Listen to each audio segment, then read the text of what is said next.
सबको करंट लगा रे।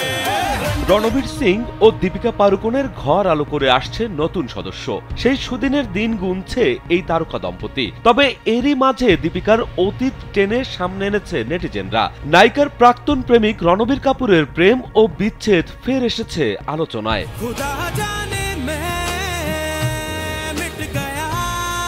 রণবীর কাপুর ও দীপিকার বিচ্ছেদের পরও তাদের প্রেমের গল্প থামেনি। বিচ্ছেদ ভুলে দুজনেই সামলে নিয়েছেন নিজেদের। রণবীর এখন সংসার করছেন আলিয়া ভাটের সঙ্গে। তাদের সংসারে নতুন সদস্য হাঁটি হাঁটি পা পা করছে। এসবের মধ্যেই সোশ্যাল মিডিয়ায় ঝড় তুলেছে দীপিকার পুরনো সাক্ষাৎকারের একটি ভিডিও। ওয়ালটন ফ্যানের অ্যারোডাইনামিক ব্লেড ঘরের কোনায় কোনায় ঠান্ডা বাতাস ছড়িয়ে হাওয়া বদলে নেয়। যেখানে রণবীর কাপুরের সঙ্গে বিচ্ছেদের পরের সময় নিয়ে মন খুলে কথা বলেছিলেন নায়িকা।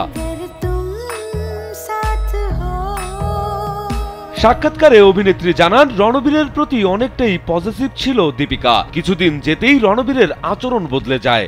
সেখান থেকেই হারানোর ভয় আঁকড়ে ধরে দীপিকাকে। তবে শেষ পর্যন্ত আর সম্পর্ক টিকিয়ে রাখতে পারেননি তিনি। বিচ্ছেদের পর নিজেকে গুছিয়ে নিতে প্রচুর সময় লাগলেও এখনো তাকে ভুলতে পারেননি এ নায়িকা। দীপিকার বলিউড যাত্রা ছিল বেশ কঠিন। মডেলিং জগৎ থেকে উঠে এসে সিনেমায় পা রাখেন তিনি। শাহরুখের সঙ্গে জুটি বেঁধে প্রথম অভিনয় করেন ওম শান্তি ওমে। সিনেমাটি হয় সুপার ডুপার হিট। প্রথম সিনেমা ব্লকবাস্টার হবার পরেও তাকে দেখতে হয় বেশ কিছু ফ্লপের মুখ। এরপর রণবীর কাপুরের সঙ্গে জুটি বেঁধে খবরের শিরোনামে উঠে আসেন দীপিকা। এমনকি বলিউডের পাশাপাশি হলিউডেও কাজ করেছেন এই অভিনেত্রী। রাজু আহমেদ, কালবেলা।